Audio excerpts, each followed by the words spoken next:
রাত 11টা। ড্রয়িং রুমের সোফায় বসে আছি আমি। ল্যাপটপে অফিসের জরুরি কিছু কাজ করছি। পুরো বাসা নিঝুম, শুধু দেয়াল ঘড়ির টিকটিক শব্দ শোনা যাচ্ছে। হঠাৎ ধূপধাপ শব্দে রুমের দরজা খুলে বের হয়ে এলো রাইসা। পরনে নীল রঙের সুতির 3 পিস, চুলগুলো অগোছালো করে খোপা করা।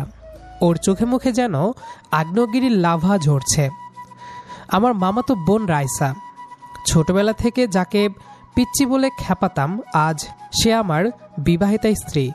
তবে সমস্যা একটাই, ও রাগটা এখনও সেই পিচ্চিকালের মতোই রয়ে গেছে, বরং ধার বেড়েছে কয়েক গুণ। তুমি কি ভেবেছোটা কি শুনি? রাত কয়টা বাজে খেয়াল আছে? এই তো রাইসা, আর মাত্র 10 মিনিটের কাজ শেষ করে আসছি। প্রতিদিন তোমার এই এক কথা, আর 10 মিনিট আর 5 মিনিট। গত 3 দিন ধরে তুমি ঠিকমতো ডিনার করছো না। আমার রান্না করা খাবারগুলো টেবিলে বসে বসে মশাই খাচ্ছে, আর তুমি এখানে ল্যাপটপ নিয়ে প্রেম করছো। আর ধর, ল্যাপটপের সাথে কেউ প্রেম করে নাকি? শোনো না, এই প্রজেক্টটা শেষ হলে আমরা আগামী সপ্তাহে কোথাও ঘুরতে যাব। আমাকে ঘুষ দেওয়ার চেষ্টা করবে না একদম। আমি তোমার সেই পিচ্ছি রাজধানী যে একটা চকলেট দিলেই ভুলে যাব। আমি এখন তোমার বউ, আর আমার হুকুম হলো এখনই ল্যাপটপ বন্ধ করে খেতে চলো, না হলে ওই ল্যাপটপ আমি বারান্দা দিয়ে নিচে ফেলে দেব। আমি জানি ও যেটা বলে সেটা করার ক্ষমতা রাখে। একবার ছোটবেলায় ওর পুতুলের বিয়েতে আমি ঠিকমতো দাওয়াত খেতে যাইনি বলে ও আমার প্রিয় কমিক্স বই ছিঁড়ে কুচি কুচি করে দিয়েছিল। বাবা রে, তোমার রাগ তো দিন দিন বেড়ে চলেছে। আচ্ছা ঠিক আছে, এই তো বন্ধ করলাম, চলো খাই। কিন্তু এত রাগলে তো কপালে তাড়াতাড়ি ভাঁজ পড়ে যাবে, তখন কিন্তু তোমাকে বুড়ি দেখাবে। আমাকে বুড়ি দেখালে তুমি আর একটা বিয়ে করবে, তাই না? ওই মতলব তো তোমার আগে থেকেই আছে। এসো, আজ তোমার একদিন কি আমার একদিন। আমি দীর্ঘ শ্বাস ফেলে ওর পেছনে পেছনে ডাইনিং টেবিলের দিকে হাঁটতে শুরু করলাম। পিচ্চি মামাতো বোনটা কখন যে এতটা অধিকারবোধ সম্পন্ন রাগী বউ হয়ে গেল ভাবতেই অবাক লাগে। তবে ওর এই রাগের পেছনে যে পাহাড় সমান ভালোবাসা আছে সেটা বুঝতে আমার বাকি নেই। ডাইনিং টেবিলে রাইসা থমথমে মুখে বসে আছে। ও প্লেটে ভাত বেড়ে দিচ্ছে ঠিকই, কিন্তু চামচের শব্দে বুঝিয়ে দিচ্ছে ভেতরে কতটা ঝড় বয়ে যাচ্ছে। আমি চুপচাপ ওর সামনে গিয়ে বসলাম। ছোটবেলায় যখন ওর কোনো খেলনা ভেঙে দিতাম তখন ও ঠিক এভাবেই ঠোঁট উল্টে বসে থাকত। তফাৎ শুধু একটাই, তখন ও কাঁদত, আর এখন ও আমাকে কাঁদিয়ে ছাড়ার প্রস্তুতি নিচ্ছে। বাহ, ইলিশ মাছ ভাজা আর পাতলা ডাল, আমার তো প্রিয় মেনু। রাইসা, তুমি আসলেই আমার মনটা বোঝো। একদম আদিক্ষেতা করবে না, খাবারগুলো নষ্ট হবে তাই তোমাকে খেতে বলছি। মনের খবর নিয়ে আমার বইই গেছে। আচ্ছা মানলাম তোমার বয়ে গেছে, কিন্তু রাইসা, ছোটবেলায় তুমি যখন আমার হাত ধরে বায়না ধরতে, বড় ভাইয়া আমাকে আইসক্রিম কিনে দাও না, তখন তো তোমার খুব মন ছিল আমার ওপর। চুপ করো তো, তখন আমি ছোট ছিলাম, আবদার করার মতো মানুষ ছিল না বলে তোমার কাছে যেতাম। আর এখন তোমার ডানা গজিয়েছে, অফিস, ল্যাপটপ আর কলিগদের আড্ডাই তোমার সব। আমাকে তো এখন কাজের লোক ভাবলেও পারো। আমি বুঝলাম রাইসার রাগটা শুধু আজকের দেরি নিয়ে নয়, গত কয়েকদিন ওকে একদম সময় দিতে পারেনি, সেই অভিমানটাই এখন আগ্নেয়গিরি হয়ে ফাটছে। আমি হুট করে ওর হাতটা ধরলাম। হাত ছাড়ো, খাওয়ার সময় এসব কি শুরু করলে? একদম নাটক করবে না বলছি। রাইসা, এই দেখো আমার দিকে তাকাও।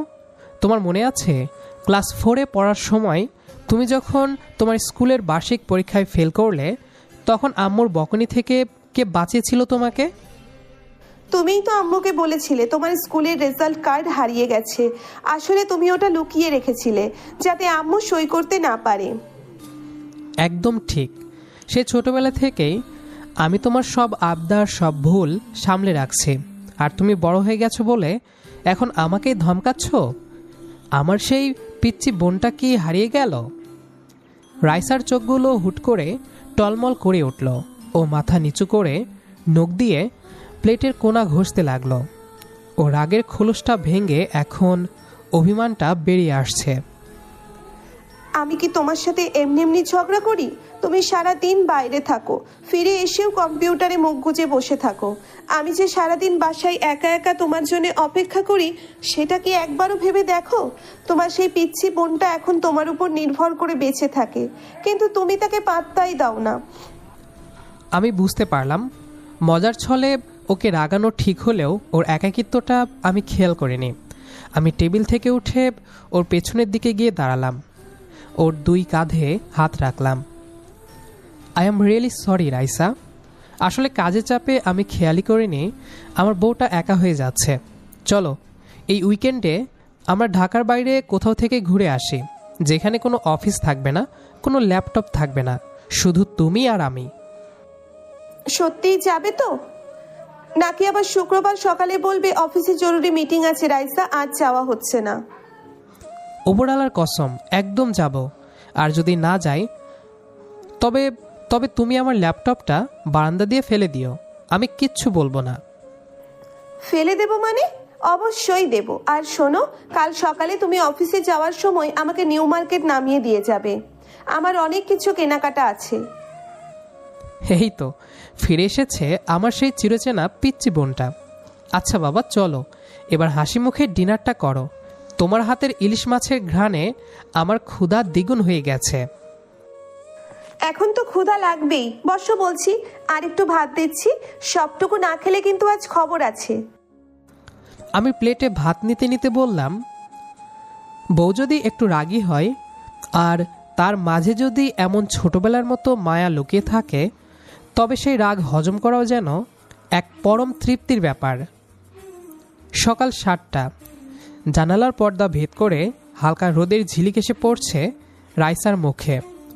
ঘুমন্ত অবস্থায় ওকে ঠিক সে ছোটবেলার পুতুলের মতো দেখাচ্ছে, কিন্তু আমি জানি ঘুম ভাঙলেই এই মায়াবী মুখটা আবার লেডি হিটলার হয়ে যেতে পারে যদি আমি ট্যুরের কথা ভুলে যাই। আজ আমাদের গন্তব্য সিলেট। আমি রাইসার নাকে আলতো করে টিপ দিয়ে ডাকলাম, এই যে মহারানী উঠুন, ট্রেন মিস করলে কিন্তু আমাকে আর দোষ দিতে পারবেন না। আর 5 মিনিট, কেন যে মানুষ এত সকালে ঘুরতে যায়।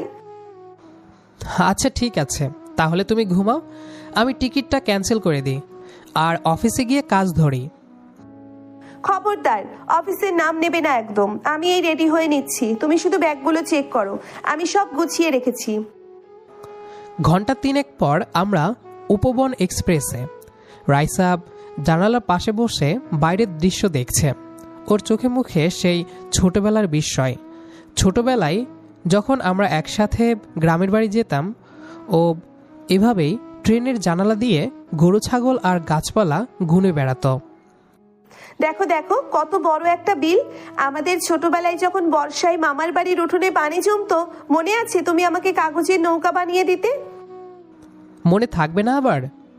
আর তুমি সেই নৌকাগুলোতে পিঁপড়াদের বসিয়ে দিতে আর বলতে ওরা এখন জাহাজে করে বিদেশ যাচ্ছে। সেই কথা মনে পড়লে এখনো হাসি পায়।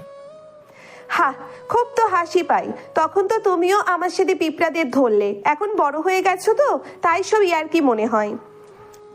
বিকেলে আমরা যখন সিলেটের একটা চা বাগানে পৌঁছালাম, চারিদিকে শুধু সবুজ আর সবুজ। রাইসা নীল রঙের একটা শাড়ি পরেছে, কপালে একটা ছোট্ট টিপ। ওকেই সবুজ প্রকৃতির মাঝে নীল অস্পরির মতো লাগছে। আমি মুগ্ধ হয়ে তাকিয়ে আছি দেখে ও একটু লজ্জা পেল।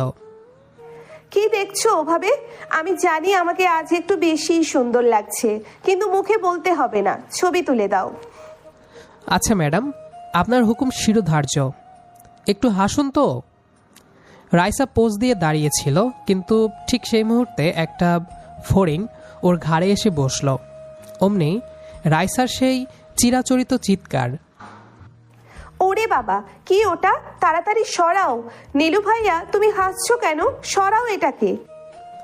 আমি ওর ভয়ের সুযোগ নিয়ে হাসতে হাসতে বললাম, আরে ওটা তো তোমার ছোটবেলার বন্ধু ফড়িং, ও তোমাকে চিনতে পেরেছে। রাইসা রাগ করে আমার হাতে একটা চিমটি কেটে বলে, ইয়ার্কি মারার জায়গা পাও না? জানোই তো আমি ফড়িং ফড়িং ভয় পাই। এই নাও তোমার ক্যামেরা ধরো, আমি আর ছবি তুলবই না। ও হনহন করে চা বাগানের সরু রাস্তা দিয়ে হাঁটতে শুরু করলো। আমি জানি ও এখন অভিমান করেছে। রাগ ভাঙানোর জন্য আমি বাগান থেকে একটা বুনো ফুল ছিঁড়ে ওর সামনে গিয়ে দাঁড়ালাম। এই যে রাইসা বেগম, এই অধমের অপরাধ ক্ষমা করুন। এই নিন, এই ফুলটা যদি আপনার কানে গুজে দিতে দেন তবে আমি ধন্য হব। বেশি বাম দিচ্ছ, দাও। কানে গুজতে হবে না, হাতে দাও। আর শোনো, কাল কিন্তু আমাকে জাফলং নিয়ে যেতেই হবে, না হলে কিন্তু পরশু আমি একা ঢাকা ফিরে যাব। তুমি একা যাবে আর আমি চা বাগানে বসে বিরহ সঙ্গীত গাইব? তা হতে দিচ্ছি না। তোমার রাগের এই মিষ্টি ঝিলিক দেখার জন্য আমি 7 সমুদ্র 13 নদী পার হতে পারি, আর জাফলং তো মাত্র কয়েক ঘন্টার পথ। সন্ধ্যায় আমরা রিসোর্টের বারান্দায় বসে চা খাচ্ছিলাম। পাহাড়ের আড়ালে সূর্য ডুবছে। রাইসা আমার কাঁধে মাথা রাখলো। জানো নীলু ভাইয়া, মাঝে মধ্যে আমার খুব ভয় হয়। আমরা যখন বড় হই তখন আমাদের ছোটবেলার সেই সহজ ভালোবাসাগুলো বুঝি হারিয়ে যায়। তুমি যখন কাজে ডুবে থাকো, আমার মনে হয় আমি সেই পিচ্ছি রাইসা হয়েই রয়ে গেলাম, আর তুমি অনেক দূরে চলে গেছো। আমি ওর হাতটা শক্ত করে ধরলাম। বুঝলাম ওর এই রাগের পেছনে আসলে আমাকে হারানোর একটা প্রচ্ছন্ন ভয় কাজ করে। পাগল, তুমি আমার পিচ্চি বোন হও আর রাগী বউ হও, যাই হও না কেন, আমার পৃথিবীটা তোমার ওই ছোট ছোট অভিমান আর রাগের মাঝেই আটকে আছে। আমি কোথাও যাচ্ছি না। রাইসা কিছু বলল না, শুধু আমার হাতটা আরও শক্ত করে আঁকড়ে ধরল। শীতল বাতাসে ওর চুলের ঘ্রাণ আর চা বাগানের সজীবতা মিশে এক অপার্থিব রোম্যান্টিক আবেশ তৈরি হলো। সকাল থেকেই সিলেটের আকাশটা একটু মেঘলা। জাফলং যাওয়ার জন্য আমরা একটা সিএনজি ভাড়া করেছি। রাইসা আজ খুব চনমনে। ওর পরনে হলুদ রঙের একটা সালোয়ার কামিজ, হাতে একগুচ্ছ কাচের চুড়ি। ছোটবেলায় মেলা থেকে ও যখন চুড়ি কিনত, সারা বাড়ি ঝনঝন শব্দে মাতিয়ে রাখত। আজও তার ব্যতিক্রম নয়। সিএনজি যখন পিয়াইন নদীর পাড়ে এসে থামল, রাইসা উত্তেজনায় গাড়ি থেকে প্রায় লাফিয়ে নামল। পাথর আর স্বচ্ছ পানির সেই অপূর্ব দৃশ্য দেখে ওর চোখ বড় বড় হয়ে গেছে। নীলু ভাইয়া দেখো, পানি কত পরিষ্কার, নিচে ছোট ছোট পাথরগুলোও দেখা যাচ্ছে। আমি কিন্তু পানিতে নামবো, একদম বাধা দেবে না। আরে শোনো রাইসা, পাথরগুলো কিন্তু খুব পিচ্ছিল, আর তোমার তো আবার ঠান্ডা লাগার ধাত আছে। পানিতে নামার দরকার নেই, পা ডুবিয়ে বসে থাকো। শুরু হয়ে গেল তোমার মুরব্বিয়ানা। ছোটবেলায় যখন বর্ষার দিনে ড্রেনের পানিতে নৌকা ভাসাতাম তখন তো বারণ করতে না, আর এখন এই স্বচ্ছ পানিতে নামতে দিচ্ছ না। আমি নামবই। বলেই ও স্যান্ডেল খুলে চট করে পানিতে নেমে পড়ল। আমি নিরুপায় হয়ে ওর পিছু পিছু নামলাম। আবহাওয়াটা একটু গুমোট ছিল। হঠাৎ করেই ঝুপঝাপ বৃষ্টি নামতে শুরু করলো। পাহাড়ের কোল ঘেঁষে আসা সেই বৃষ্টির ছাড় যেন চারপাশটাকে আরও মায়াবী করে তুলল। এই তো বিপত্তি, বৃষ্টি শুরু হয়ে গেল। রাইসা, চলো জলদি, কোনো ছাউনিতে গিয়ে দাঁড়াই, ভিজে গেলে কিন্তু জ্বর আসবে। আসুক জ্বর, বৃষ্টির মাঝে জাফলং দেখার সুযোগ কি রোজ রোজ পাওয়া যায়? নীলু ভাইয়া, তুমি এত বেরসিক কেন বলো তো? এসো না একটু ভিজি। রাইসা বৃষ্টির মধ্যে নাচতে শুরু করলো। ওর খিলখিল হাসি পাহাড়ের গায়ে প্রতিধ্বনিত হচ্ছে। আমি মুগ্ধ হয়ে দেখছিলাম আমার সেই রাগী বউটা কিভাবে নিমিষেই সেই 10 বছরের ছটফটে মেয়েটা হয়ে গেল। কিন্তু হঠাৎ করেই ছন্দপতন ঘটল। একটা পিচ্ছিল পাথরে পা লেগে রাইসা ওমা বলে চিৎকার দিয়ে পানিতে পড়ে যেতে নিল। আমি চট করে ওকে জাপটে ধরলাম। এই তো হলো তো, একদম সাবধানতা নেই তোমার, লাগেনি তো কোথাও? রাইসা আমার শার্ট খামচে ধরে দাঁড়িয়ে আছে। ওর মুখটা আমার বুকের খুব কাছে। বৃষ্টির ফোঁটাগুলো ওর নাক বেয়ে পড়ছে। ও কিছুক্ষণ চুপ করে আমার চোখের দিকে তাকিয়ে রইল। ও রাগী চেহারার আড়ালে এক অদ্ভুত কোমলতা ফুটে উঠেছে। তুমি সব সময় আমাকে এভাবে ধরে ফেলো কেন বলো তো? একটুও পড়তে দাও না কেন? কারণ তুমি পড়ে গেলে তোমার ওই রাগী নাকটা থেতলে যাবে, তখন আমি কার রাগ ভাঙাবো শুনি? রাইসা আমার বুকে হালকা কিল মেরে বলল, উফ, তুমি না না পারো বটে। এত রোমান্টিক একটা মুহূর্ত কেউ এসব বলে? আমরা পাথরের ওপর বসে বৃষ্টি উপভোগ করছিলাম। হঠাৎ রাইসার ফোনটা বেজে উঠল। স্ক্রিনে নাম দেখে ওর মুখটা একটু গম্ভীর হয়ে গেল। মা ফোন করেছিল, হয়তো খবর নেবে আমরা কোথায়, কিন্তু আমি এখন কথা বলবো না। কথা বললেই বলবে নীলুকে বেশি জ্বালাতন করিস না। মা কি বোঝে না যে নীলু ভাইয়াকে জ্বালানোই আমার জীবনের একমাত্র কাজ? তোমার মা ঠিকই বলেন। আচ্ছা শোনো, খিদে পেয়েছে, চলো ওই সামনের দোকানটায় থেকে গরম গরম খিচুড়ি আর হাঁস ভুনা খেয়ে আসি। এই তো আমার লক্ষ্মী বর, চলো চলো, কিন্তু একটা শর্ত আছে। আবার কি শর্ত? খাওয়ার পর আমাকে ওই পাহাড়ের ওপার থেকে একটা সুন্দর পাথরের মালা কিনে দিতে হবে। আমি আসার সময় দেখেছি এক উপজাতীয় মেয়ে ওটা বিক্রি করছে। বুঝেছি, তোমার ওই পিচ্চি আবদারগুলো মেটাতে মেটাতে আমার পকেট খালি হবেই। চলো দোষী মেয়ে। বৃষ্টি থামার পর আমরা যখন ফেরার পথ ধরলাম তখন রাইসার হাতে নতুন পাথরের মালা আর মুখে এক চিলতে তৃপ্তির হাসি। আমি ভাবলাম এই মেয়েটা রাগলে যেমন ঘর মাথায় করে, হাসলে ঠিক তেমনই পুরো পৃথিবীটা রাঙিয়ে দেয়। সিলেট থেকে ফেরার পথে রাইসা সারাটা রাস্তা আমার কাঁধে মাথা রেখে ঘুমিয়েছিল, কিন্তু ঢাকা পৌঁছানোর পর বাস থেকে নামতেই ওর সেই গৃহিণী রূপটা আবার চাঙ্গা হয়ে উঠল। জ্যাম, ধুলোবালি আর গরম দেখে ওর মেজাজটা আবার চড়তে শুরু করেছে। বাসায় ঢুকেই রাইসা দেখল ড্রয়িং রুমের অবস্থা তছনছ। যাওয়ার আগে তাড়াহুড়ো করে আমি আমার আলমারি থেকে জামাকাপড় বের করেছিলাম, যার অর্ধেক এখন সোফার ওপর পড়ে আছে। এটা কি বাসা নাকি কুরুক্ষেত্র? নীলু ভাইয়া, তুমি কি মানুষ নাকি অন্য কিছু? যাওয়ার সময় আমি কতবার বললাম গুছিয়ে রাখতে, আর তুমি সব লন্ডভন্ড করে রেখে গেছো। আরে রাইসা, ওটা তো যাওয়ার তাড়াই। আসলে ব্যাগ গোছাতে গিয়ে একটু অগোছালো হয়ে গেছে। তুমি ফ্রেশ হয়ে নাও, আমি এখনই সব ঠিক করে দিচ্ছি। খবরদার, আমার গোছানো সংসারে একদম হাত দেবে না। তুমি হাত দিলে একটা জিনিস 10 দিনেও খুঁজে পাওয়া যায় না। তুমি ল্যাপটপ নিয়ে ওই বারান্দায় গিয়ে বসো, আমাকে আমার কাজ করতে দাও। অসহ্য। আমি জানি এখন কথা বাড়ানো মানে বিপদ, তাই সুবোধ বালকের মতো ল্যাপটপ নিয়ে বারান্দায় গিয়ে বসলাম। কিছুক্ষণ পর রান্নাঘর থেকে সুস্বাদু খাবারের সুগন্ধ আসতে শুরু করলো। রাইসা যত রাগই করুক, আমার পেটের খেয়াল রাখতে ও কখনোই ভোলে না। রাত 10টা। রাইসার টেবিলে খাবার সাজিয়ে ডাক দিল। আলু ভর্তা, ডাল আর গরম ভাত। সিলেটের সেই রাজকীয় খাবারের চেয়েও এই সাদা ভাত ডাল যেন অমৃত। রাইসা, রাগটা কি একটু কমেছে? বিশ্বাস করো, আর কখনো এমন অগোছালো করব না। তোমার এই কথা শুনতে শুনতে আমার কান পচে গেছে। ছোটবেলায় যখন আমার ড্রয়িং খাতা নষ্ট করতে, তখনও এই একই কথা বলতে। মানুষ বড় হয়, কিন্তু তুমি একদম বদলালে না। আর তুমি কি বদলেছ?